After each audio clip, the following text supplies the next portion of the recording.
Another topic, if you're willing to go there, subcontractors versus hourly technicians. Is there a right or a wrong way? Is it a mix? And how do you, as a property manager, should you care who your maintenance vendors are using? So I don't think it's important one way or the other if you know kind of the inner workings.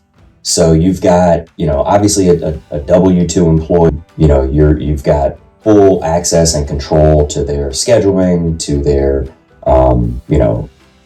to their price, to everything, absolutely everything. Works with you, but has the ability to work with other companies as well. And as a lot of us know in this industry, a lot of 1099 guys say, hey, if you can keep me busy, I'm here. Like, as long as you keep me busy, you've got enough work you're throwing my way, I'll continue to work with you. But we can't dictate how they do things. We can't dictate how they do the job. So a 1099 contract, I don't think it's important as long as the work is getting done. It's being done professionally. They're vetted. They're showing up on time. They're professional and courteous. They're cleaning up after themselves. They're doing quality work, and the tenant experience is a 5-star experience. I don't think it necessarily matters. I think what's most important is that whoever you have, you're taking them through the necessary training to operate in this space. So there's a big difference between operating, with private homeowners and operating with a tenant. I think that's the biggest takeaway for me, because you've got, as property managers know, when they're looking to add to their vendor network, they'll contact an HVAC company, they'll contact a plumbing company, and they'll say, hey, we need this work done, we got to get you onboarded, we need all this documentation, read through our vendor agreement. So once you finally get through all that and you get them signed up, they know nothing about how to deal with tenants. They just don't. Anytime they've dealt with tenants in the past, most likely it's, the homeowner themselves calling saying, hey, I've got a rental property, I need this work done. But it's different. It's drastically different. If you're an HVAC tech, you're showing up on site, it's a private homeowner.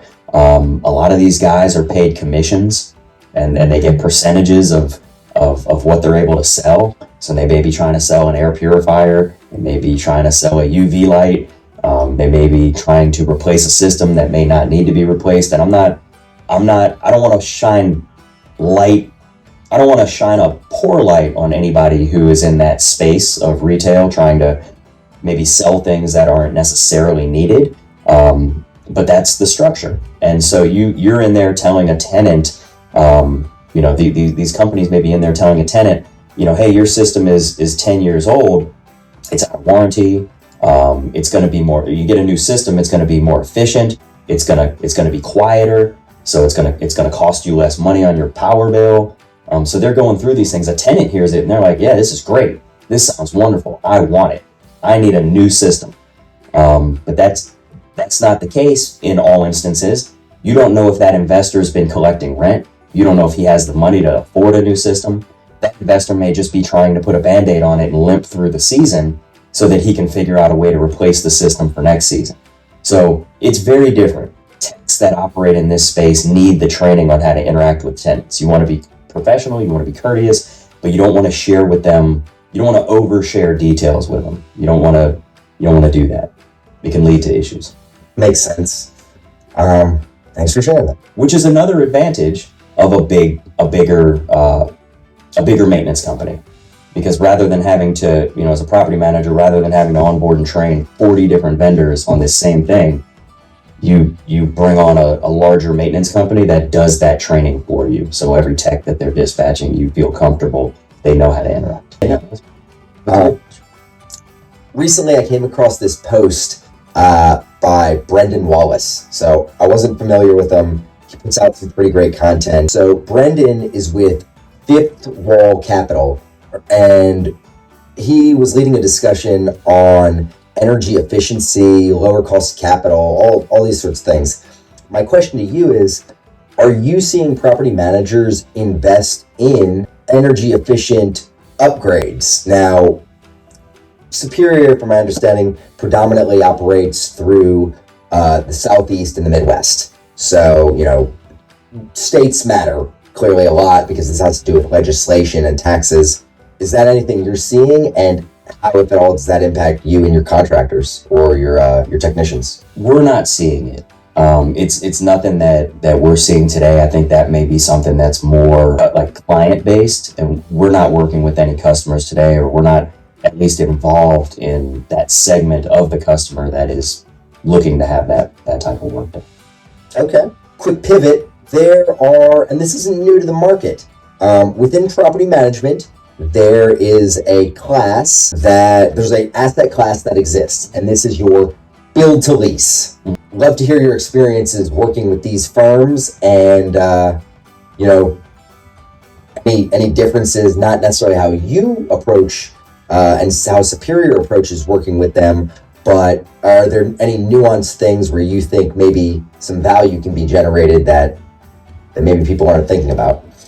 We do some maintenance work and some turns on different like build to rent communities and customers that do build to rent work, or build to rent management. Obviously the turns that we go into are minimal because they're newer homes. The maintenance is straightforward. It doesn't, you haven't had shoddy repair work or less than professional repair work performed that you got to go rework. So, but in terms of in terms of ROI, I mean, I think it comes down to what is the initial investment.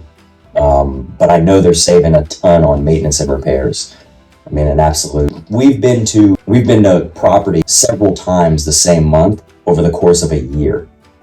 And I mean, I can recall addresses that we've been to where we'll see the same property address come across 2 and 3 times a month for different repairs. Mm-hmm. And some of the things may be tenant related, but other things are just a property that has been less than cared for. And that is a property that probably should get off the books. And so you're not going to have that in the build to rent. Gotcha. So I guess on the build to rent side, you've got your B-class properties, very new. I think your sweet spot and your primary customer is your C-class properties. So what you're saying is, like, there are some homes out there that are effectively D-class properties, and but they're not performing. They're not properties that are performing well for the portfolio. They're dragging the portfolio down.